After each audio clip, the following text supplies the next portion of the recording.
what I'm going to say about the Clash is probably going to piss people off.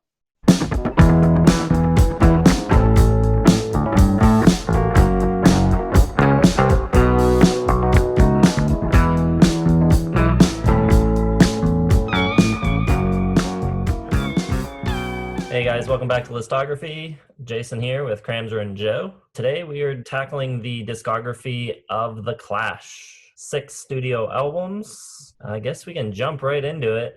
Who wants to start? For me, my number 6, which is Cut the Crap. Most Clash, as far as I can tell from some investigation, most Clash fans really don't even consider it a real album. Basically, it was just Joe Strummer and one of the other guys, not Mick Jones, and basically he put down a bunch of tracks. The producer kind of like took over, put in a whole bunch of stuff that Joe Strummer didn't want, and you can really tell kind of from the album it sounds like Joe Strummer had no input. He just sang and then some other dude put in the music. Like, it's discombobulating even to hear it, especially since I listened to it last. You know, after everything else from The Clash, this just sounds completely kind of wrong, and I don't think anyone likes it. The band doesn't like it. No one likes this album. So number 6 for me is, apparently Cramser does. Cut the Crap is my number 6 Clash album. Joe, I don't disagree with anything you're saying. You're right, but I still like the result.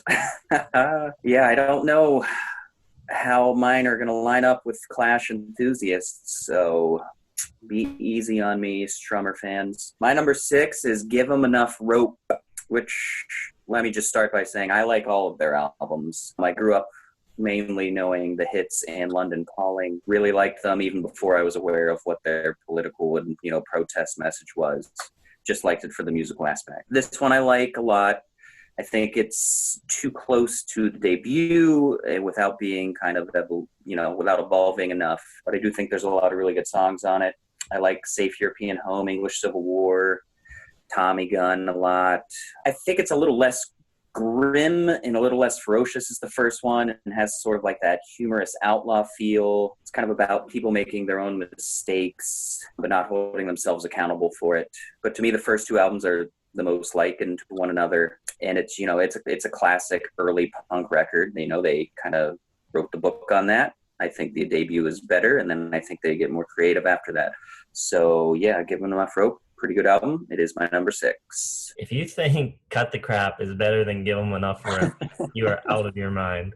Cut the Crap is one of the all-time terrible records. I think it's generally considered one of the biggest train wrecks ever, and I agree with that assessment. I don't even know what they're trying to do on this one. The production's horrible.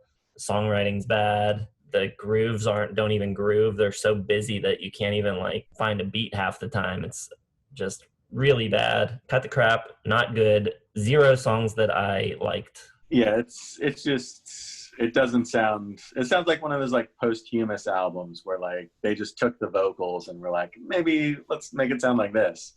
And it didn't work at all. For me, my number 5, moving on, I got Combat Rock. This is another one I think the fans don't really like, and I'm with them, other than the 2 hits, which are spectacular. Should I Stay or Should I Go? And Rock the Casbah. There's not much else on here. It was a tough one. It's only 46 minutes long, so it's a nice kind of short one after Sandinista, but I didn't really like anything other than the hit. Straight to Hell is cool because MIA sampled the kind of intro for her Much Better song. Yeah, I did not like this one at all, really. I was hoping to. I thought maybe they'd carry over some of the stuff from London Calling, maybe the better parts of Sandinista, but it's just bad songwriting and just not groovy, no beats, no, just nothing here other than the hits. Combat Rock, number 5, I hated it. Well, the rest of this video is going to be a suspense thriller. When does Cramser reveal his placement for Cut the Crap? Because apparently it's just a lot of crap. My number 5 is the debut, The Clash. A lot of the stuff I said about the first one, I really love it. It's an all-time great punk rock album. Remote Control, Janie Jones are awesome. Hate and War, I love them. Still Bored with the USA. I really like these albums, and they're pivotal albums for hard rock and for the moment. It's got that awesome thick rock amplifier crunch. sticky and scratchy guitar chords, just a lot of attitude and aggression, and sort of that movement of creating peace and unity that was all over the 60s with a different kind of sound, is here with just a more combative, soldier-like attitude, which is what punk is all about. It's a really good record. I'm going to just defend all of my choices by saying that other than London Calling, I like all of these records more than what you guys probably have at number 2. So I love it. It's great. They've got better ones. And Cut the Crap is definitely not one of them. What are you doing? Number 5 for me is Sandinista. This was a pretty brutal listen for me. There's like 4 good songs and just a ridiculous amount of filler, and it never ends. It's not that any of it's so terrible. It just like pulverizes you with mediocrity forever, and it just doesn't stop. A couple of the songs that I do like: Somebody Got Murdered, Charlie Don't Surf, Police on My Back, and Up in Heaven. Beyond that, though, nothing is really very memorable. Yeah, that's Sandinista is my number 4, so I'm with you. There, in no way did they have enough good material to justify a triple album. I just don't know. I mean, I was reading some of the critical reviews, and people just like loved it. The critics worship this album, especially Robert Christgau, who, the famous Village Voice, Paz and Jaw, he created that. He said around this time, I think after the album came out, that they're the only band that matters in the world or something ridiculous. So I don't know, man. This is another one. And maybe I think of what I discovered on this, like listening to the Clash, is I just don't really like Joe Strummer at all. And that's going to be tough for people to hear, but I think he's just not interesting really at all. And the obsession kind of with like dub and white reggae, like, just doesn't work for me. I kind of like, my favorite song on the album is probably Hitsville UK, which is sung by Ellen Foley, who was dating Mick Jones at the time. Magnificent Seven has a great bass line, and it's just, if they kind of crunch it down to one album, one disc, I think it would be pretty decent, because I think there's some, okay songs on here, but there's nothing that really jumps out. It's just a slog to listen to. So, no, I did not like Sandinista, my number 4 Clash album. I am on a different universe than the two of you. I couldn't disagree more with Joe, your opinion of Joe Strummer. I love the reggae. I love him as a singer. I've always liked him, but after doing all of the albums, I love him. He's the strength of the band. My number 4, Sandinista. I am down to earth to say this album is way too goddamn long. Again, it's sitting down to watch Dr. Zhivago 7 times. It's just like, oh my God, does it ever end? But there are so many really good songs on here. I love Magnificent Seven, Somebody Got Murdered, Something About England, One More Dub, Virgin City, Charlie Don't Surf. I just really like all their stuff. I was kind of debating, like, is there a song I don't really like in their entire catalog? And there might be a couple, but I just dig everything they do. Yeah, I mean, it's definitely too long, but it's awesome. I mean, by now, it's a little bit goofy. It's kind of like this big, fun world global music party. A lot of the punk guitars are almost completely gone at times, but I like it a lot. I don't like it. I agree with Joe. I don't like it as much as some of the critics do, because it's not as good as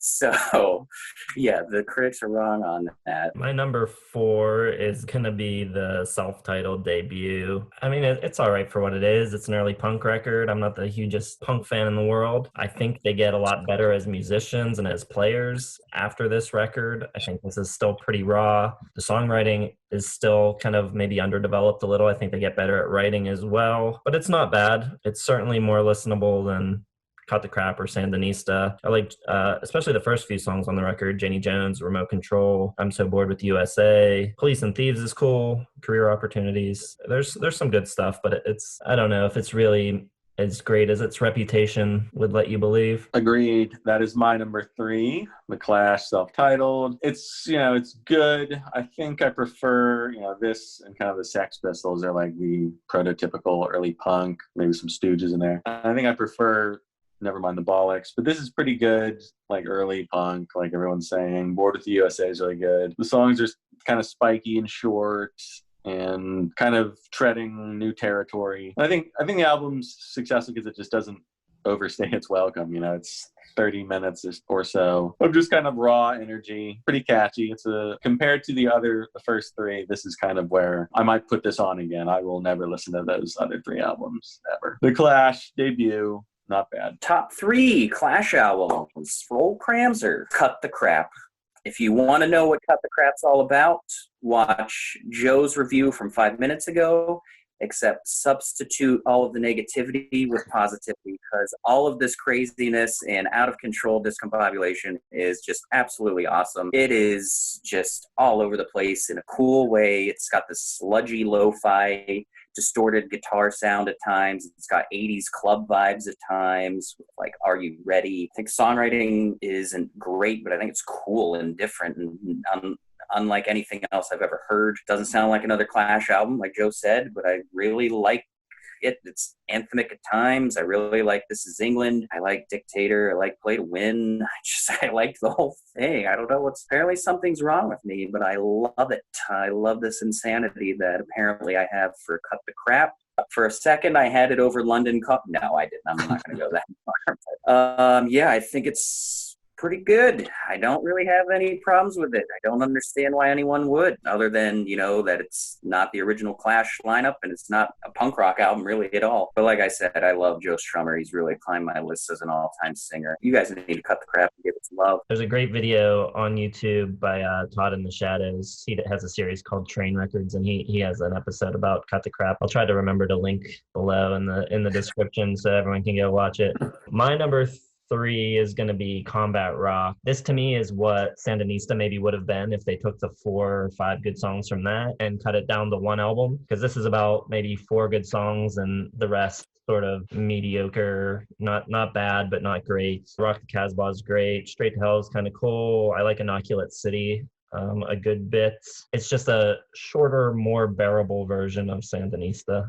Well said, Jason. My number 2 is pretty obvious because it's obviously London Calling is number 1. So my number 2 is going to be Give 'Em Enough Rope, the sophomore effort. Unlike Cramser, I think it's a pretty big leap forward as far as their songwriting, their playing, the production. It actually almost sounds, and maybe this is just because everyone ripped them off in the late 90s and early 2000s, but it sounds pretty modern as far as, you know, something like Safe European Home could be any number of kind of modern punk bands. I think this is sort of the playbook that they borrow from. There's definitely more variety sound. The reggae kind of creeps in here, but it still kind of maintains that punkiness, that attitude that I like. And it's good. I mean, it's a good album. Definitely the second best Clash. You know what kind of almost ruins those first couple albums when they're really punky is Fred Armisen on SNL did a sketch where do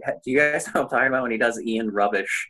And it's a sketch where they're spoofing a band like The Clash and their anti-UK government sentiment, and they're doing like this mockumentary about Ian Rubbish, and he hates the government, he's full of people, and then Margaret Thatcher gets elected, and then all of a sudden his songs are like, we appreciate you, Margaret Thatcher. And everyone's like, what is he talking about? And I always just think of that now when I listen to really early Clash, and it kind of ruins it for me. But anyway, my number 2 is going to be Combat Rock. I think this is a really cool like Clash pop album. Jason is right. It's just like kind of a more focused version of Sandinista. I think they're kind of by now running out of a lot of ways to communicate their message, but they're starting to, like off London Calling, do a lot more different, you know, creative stuff. They're really embracing a lot of more like new wave and funky elements, much less aggression, I think, and more danceable stuff. Love Know Your Rights, Should I Stay or Should I Go, Rock the Casbah, Straight to Hell, Adam Tan, Sean Flynn is just really cool, just like loose, laid back, like San Francisco jazz kind of deal. There's a bit of filler on it. I love Inocular City, but I do think the highs greatly outweigh their lows. I think it has their best songwriting outside of London Calling. A pretty strong number 2. I hold it in pretty high regard. Nothing like London Calling, but Combat Rock, number 2. I'm with Joe on number 2. I think the second best Clash record is Give 'Em Enough Rope. From the first record, this is a huge leap forward in playing, writing, production. I think it's pretty focused. The songs are pretty strong. There is a little bit of that reggae sort of starting to creep in, but like not too much. I mentioned in another episode that I think you will probably see after this one, but I'm not a big reggae fan at all. So when it's incorporated into rock music, there's a fine line that I can tolerate. It doesn't bother me on this record. It doesn't bother me on London Calling. It does bother me on some later Clash records. Tommy Gunn's great. The Last Gang in Town. And I also really like Julie's Been Working for the Drug Squad. I think that's a pretty cool tune as well. This is easily number 2. A safe distance ahead of everything else and a pretty safe distance behind number 1. Yeah, so obviously we all have the same number 1, and London Calling is the number 1. For me, and it sounds like for Jason, just a massive, and maybe Cramser too, a massive kind of outlier as far as just quality, pretty much through the entire album. I think it's almost 80 minutes long or something. And there's really just no filler at all. And it definitely navigates, punk, rock, swing, ska, reggae, jazz, rockabilly. And, the songwriting is really tight. It probably has the most collaboration between Mick Jones and Joe Strummer. And I think, I like a lot of the Mick Jones sung songs. I think he kind of has a cool, more standard, maybe British, vocals. But I think the bass lines are really good on this one. The instrumentation in general is just big leap forward, and for some reason you don't get it on their albums after this either. A lot of social, the lyrics very social focused, the plight of the poor, social issues, fascism, stuff like that. And it trenches critiques of capitalism, just kind of the standard punk attitude. The music is not standard punk music. It's, very kind of advanced across the board. Lost in the Supermarket, Spanish Bombs, London Calling, Death or Glory, Jimmy Jazz, a lot of good songs. Again, really no filler, just a good album all around. London Calling, by far the best Clash album. It's a completely different world than the other album. Yep.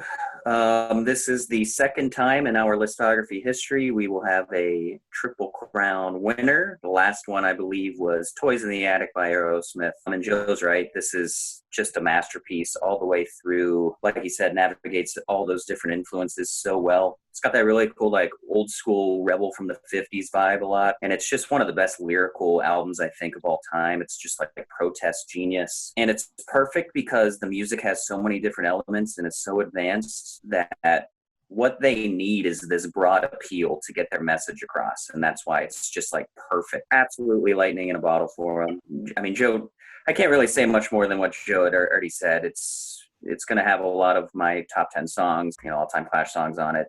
It's just perfect all the way through. Not too long. There are very few album enders better than Train in Vain. It's terrific all the way through. I don't think they're a one album wonder like maybe you guys do or maybe some other people do, but this is considerably above their other material. I think it is often considered one of the best albums of all time, among other albums. But when websites kind of do those, averaged lists from all the different publications, it scores super high. It falls into a lot of compilation lists, top 10, all the time. And rightfully so. I mean, it's probably, I'm not a huge punk fan, and I'm sure really people that are really heavy into punk can get some really obscure stuff that they insist is the best, but from my account this is the best, one of the best rock albums ever, and probably the best punk album ever. It's fantastic. So I first heard London Calling, I don't know how old I was, maybe middle school. My uncle had it on vinyl and I listened to it at his house, and it kind of blew me away. It was so different from anything in my dad's collection. And so I went out the next day, bought the CD of it, listened to it nonstop, really loved it. And it's kind of strange, any other band that I ever got into, if I liked an album, I was kind of a completist and I would go get everything else they ever did. I loved London Calling from the very beginning, first time I heard it, and I just never explored the rest of their catalog. I innately knew that this was the best Clash. I don't have a ton more to add beyond what you guys said. There's 19 songs on it. Probably all 19 are in the top 25 best Clash songs for me. So that's how highly I think of this record. They've got a couple other songs that kind of ascend to the sort of same level, but by and large, every track on this is better than the vast majority of the rest of their catalog. Yeah, it's one of those albums that you just the elements of this album are on all of their other stuff, but this one is just I can't put my finger on it. It's just lightning in the bottle. I will add that this wasn't my first time through their discography. I said I never explored, but over time I have heard the vast majority of all these records and songs before. This might be the first time I ever forced myself to sit through Cut the Crap, and probably the last time as well. But London Calling by a mile, I think. But stay tuned. You probably have a good idea, at least what mine and Joe's top 10 are going to look like. But we will see you in the next video. Hit like, subscribe, hit the bell to get notifications, comment below, and we'll see you next time.